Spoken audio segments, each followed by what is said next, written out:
Today I want to break down something that hardly anybody takes seriously, but it's one of the most powerful tools you have on a federal project: daily reports. Most people treat daily reports like busy work.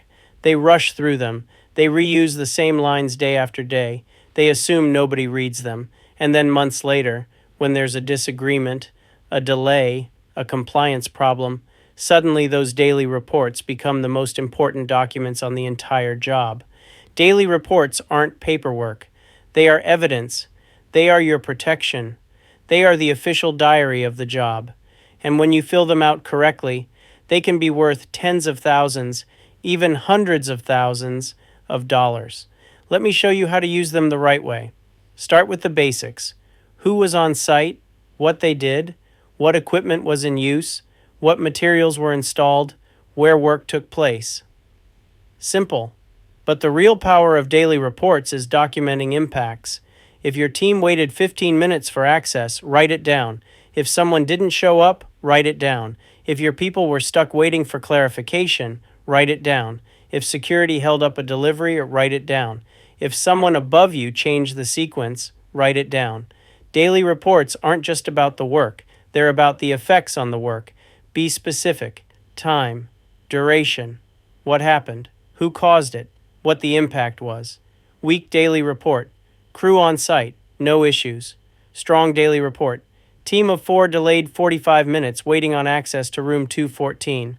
Work resumed at 9:15 a.m. Team continued under protest to avoid schedule impact. That one sentence can be worth thousands. Here's a real story to prove it. I once had a federal project for the Navy where I intentionally documented every single government-caused delay inside my daily reports. I didn't send letters. I didn't fight mid-project. I just wrote down the delays every single day. Near the end of the project, I submitted a request for equitable adjustment for delay, and inside that document, I referenced every daily report where I had already documented the impacts. They had no way to argue. We received a full value adjustment because the story was already written, one day at a time. Now here's another powerful example from one of my clients. Up in South Dakota, there's a high security base called Minot Air Force Base. The security there is intense. Vehicles get stopped constantly. Sometimes you're held for minutes, sometimes for hours. There's no predicting it. Teams up there were getting hit with massive delays, and there's no way to include that in your bid. You can't estimate it. You can't plan for it. It's random. During their pre-performance meeting, everything seemed normal. Then at the end, someone asked my client, if there were any government-caused delays, what would those delays cost you per hour? He quickly did the math and said, about $500 an hour. No drama, no big conversation. Then he starts a simple $300,000 concrete job, and his people are getting delayed constantly going in and out of the gate, multiple times a day, every day. He documented every delay. At the end of the job, he submitted his request for delay compensation using the system I taught him. I was in his office when he signed the change order, $100,000 on a $300,000 job. Daily reports made that possible. And they also protect you in another massive way: certified payroll. If a sub doesn't turn in certified payroll, and it happens all the time, the government can withhold payment.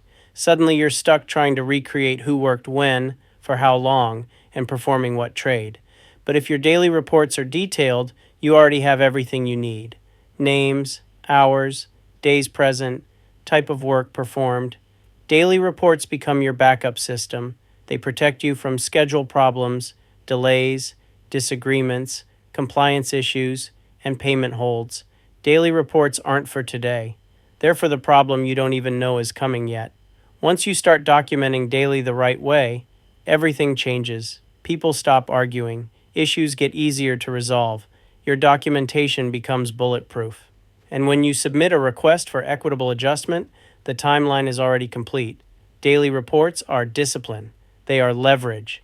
And they're one of the simplest tools you have to protect your team on federal work. I hope this gave you something useful you can apply out there in the real world of federal projects. And I'm looking forward to sharing more strategies, more examples, and more step-by-step solutions that help you protect your team, solve problems fast, and keep these jobs moving. I'll see you in the next one.